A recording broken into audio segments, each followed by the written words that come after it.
კიდევ ერთხელ, აი დღეს არის ძალიან ემოციური დღე და ჩვენი მთლიანი გუნდი ზეიმობს ამ გამარჯვებას.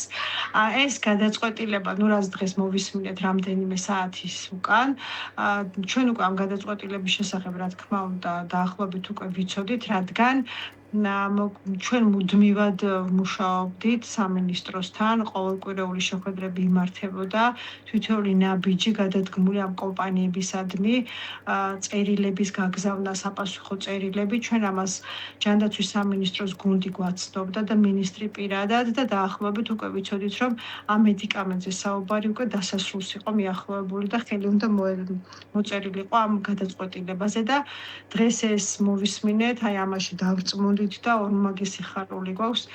აი სიტყვები არ ყოფნის, ისე უხარიათ მშობლებს და ბავშვებს, რა თქმა უნდა. კი ბატონო, ვიზიარებ თქვენ სიხარულს 6 წლის ბავშვებიდან არის, 6 წლის ასაკიდან არის ეს პრეპარატი, როგორც ვიცი. კი ბატონო, თვის ბოლოდან, სექტემბრიდან შემოვა, ხომ, როგორც ვიცი, გითხარით უფრო მეტი ამ მოლაპარაკების პროცესზე. დღეს ხელი მოეწერა ხელშეკრულებას.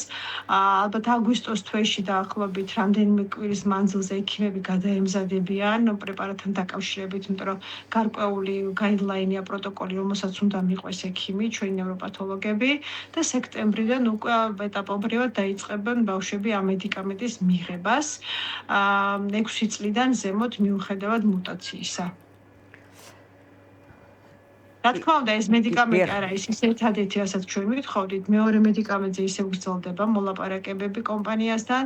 დაახლოებით უკვე შუა პროცესია ამ მედიკამენტთან მიმართებაშიც და ვიმედოვნებთ, რომ უახლოეს კვირებში იგი მსგავსი ბრიფინგი გაიმართება უკვე ამ მედიკამენტთან დაკავშირებითაც, რადგან ეს არის აუცილებელი პრეპარატი და ყველა ბავშვი, რა თქმა უნდა, როგორც ჟივინოსტაც ელოდებოდა, ისე ელოდებიან ამ მედიკამენტსაც.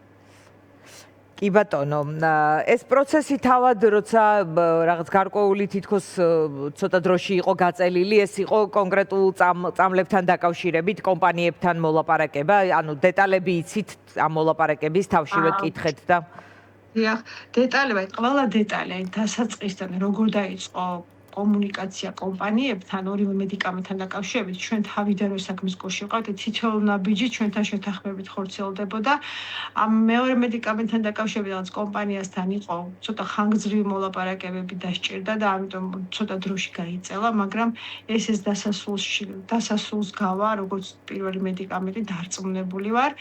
საფრთხეები და არანაირი პრობლემა არ შექმნილა აი ამ კომპანიასთან დაკავშირებით იტალფარმაკოსთან, რომელსაც დღეს ხელი მოეწერა.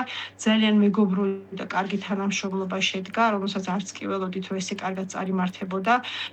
ეს მედიკამენტი 6 წლიდან ზემოთ, როგორც ვიცით, ყველა ბავშვზე მიდის მუტაციის მიუხედავად, მაგრამ ეს მედიკამენტი ახლო მომავალში შეიძლება კვლევის სახითაც შემოვიდეს უკვე დიდ 18+ ზემოთ არამოსიარულე ბავშვებშიც და ცოტა იმედის მომცემია უფრო მეტად და იყო რაღაცა ხანგრძლივი მოლაპარაკებები მეორე კომპანიასთან დაკავშირებით მეორე მედიკამენტზე, მაგრამ აქაც ჩვენი ჩართულობით და ისევე გუნდური მუშაობით ვფიქრობ, რომ უახლოეს კვირებში ეს მედიკამენტიც მივა უკვე დასასრულამდე და ხელი მოეწერება შეთანხმებას. კი ბატონო, ზოგადად საქართველოში დაახლოებით 100-მდე ბავშვია ხომ ლაპარაკი, რამდენს მოიცავს ეს მედიკამენტი, თქვენ ალბათ ყველაზე კარგად გექნებათ ეს გამოთვლილი. დაახლოებით რამდენ პაციენტს? ეს მედიკამენტი დაახლოებით 9-ვარზე მეც მოიცავს. და მეორე მედიკამენტი, რომელიც ისიც უკვე დასასრულს მიუახლოვდება მალე, ის მედიკამენტი სრულად ყველას მოიცავს.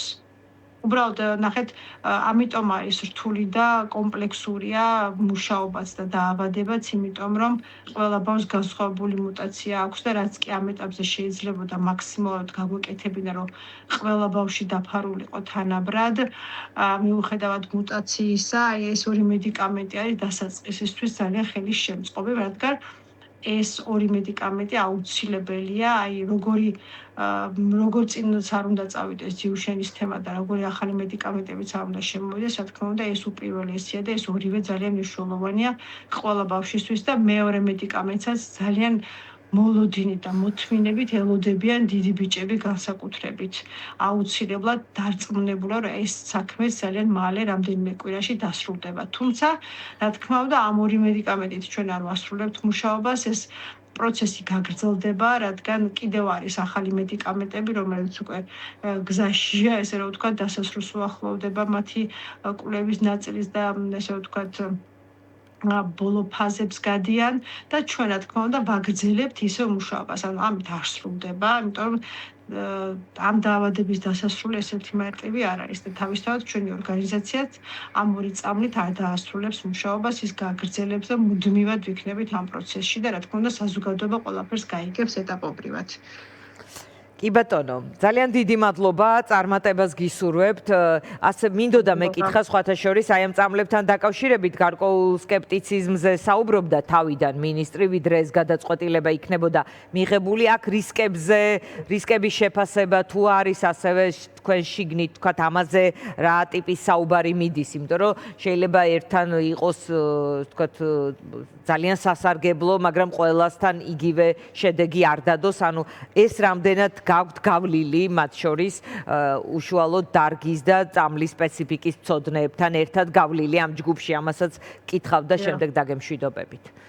ეცეთ ყველაფერი როგორ გითხათ, მე მგონი მშობლებს უფრო პირველად მშობლებს ქონდა ეს ყველაფერი შესწავლილი და მე დაიწყო შესწავლა ამ საკითხის. ხო, მესმის რომ მშობელზე მეტად არავის არ ენდომება მის შვილის კარგად ყოფნა, მაგრამ ჩვენ თავიდანვე საუბრობდით, რომ მედიკამენტები არის აბსოლუტურად უსაფრთხო. დაავადება იმდენად საფრთხის შემცველია და ფატალურია, რომ მშობელი ყველაფერზე მიდის, თუმცა აქ რისკებზე არც მივდივართ.